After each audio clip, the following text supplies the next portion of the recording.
Being a mom comes with unique challenges, and one common emotion is mom guilt. It's that nagging feeling that we're never doing enough, even when we're trying our best. We see curated images of motherhood on social media and start to feel inadequate. But the truth is, there's no such thing as a perfect mom.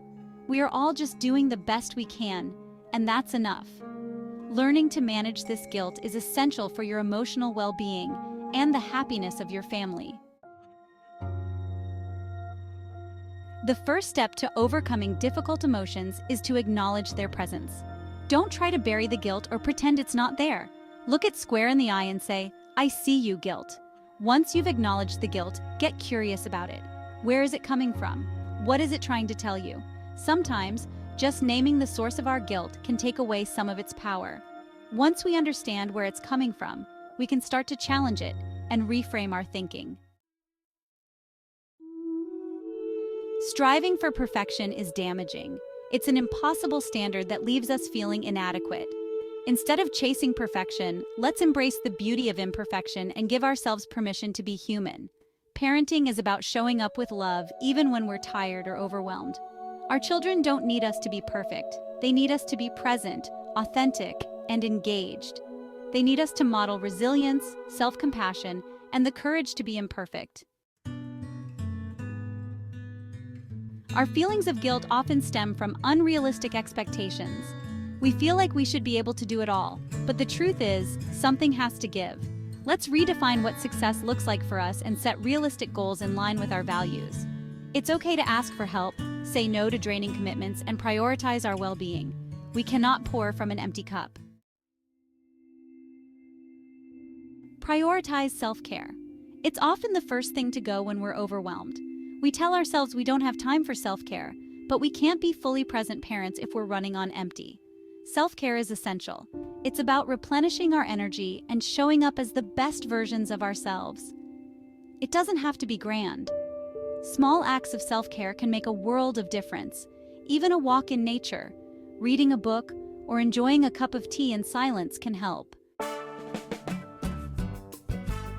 Communicate with your support system. We weren't meant to do this parenting thing alone. Reach out to your partner, friends, family, or therapist. Anyone you trust to listen without judgment. Sharing our vulnerabilities creates connection and reminds us that we're all in this together. Asking for help is not a sign of weakness. It's a sign of strength. It takes courage to admit we need support, and it's one of the greatest gifts we can give ourselves and our children. Focus on quality, not quantity. It's easy to get caught up in the quantity of time we spend with our children. But it's not about the quantity, it's about the quality. Be fully present and engaged when you are with them. Put away your phone and give them your undivided attention. Engage in activities you both enjoy and have meaningful conversations. Even small moments of connection can create lasting memories.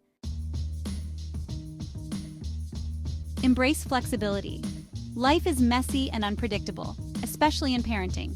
Just when we think we have it figured out, our children hit a new developmental stage and we're thrown for a loop.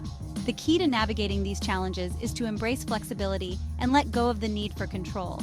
Be open to change and willing to adjust your expectations and plans as needed. Some of the most beautiful moments in life happen when we least expect them. Celebrate the small wins. In the chaos of motherhood, it's easy to get bogged down in to-do lists. Pause, breathe, and acknowledge how far you've come.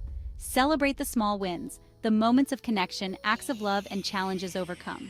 These moments fill our hearts with gratitude and remind us why we chose this journey. Take a few minutes each day to reflect on what you're grateful for. Challenge the supermom myth. The supermom is a dangerous and pervasive cultural narrative. We're bombarded with images of mothers who seem to effortlessly juggle everything. But the supermom is a myth. She doesn't exist. Trying to live up to this impossible ideal will only lead to exhaustion and burnout. You don't have to be perfect to be a good mom. Your children need you, imperfections and all. Teach your children by example. As mothers, we are our children's first and most important role models. One of the greatest gifts we can give our children is the gift of self-compassion. When we model self-compassion, we teach our children to do the same.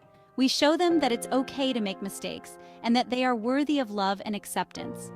Let's strive to be the kind of role models we want them to have: kind, compassionate, and authentically ourselves. Embrace the imperfect journey of motherhood. You are not alone in this journey. Release the guilt, embrace your imperfections, and redefine what it means to be a good enough mother. It's okay to not have all the answers, to make mistakes, and to ask for help when you need it. Celebrate your strengths, learn from your challenges, and know that you are enough. You are a good mom. Never forget that.